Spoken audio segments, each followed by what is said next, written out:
سپرد.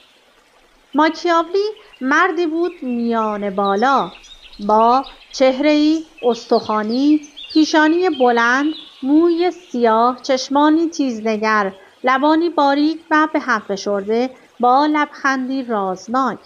شهروندی خوب و درستکار بود و پدری مهربان.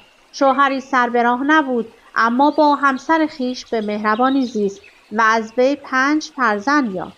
شهر زادگاه خویش را چنان که در نامه‌ای نوشته است از جان خویش نیز دوست‌تر می‌داشت.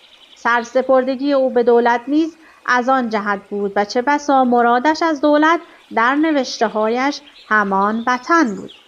ماکیاولی از آنجا که خوش داشت مردم روزگار خویش را تکان دهد، خود را شریرتر از آنچه بود می‌نمود.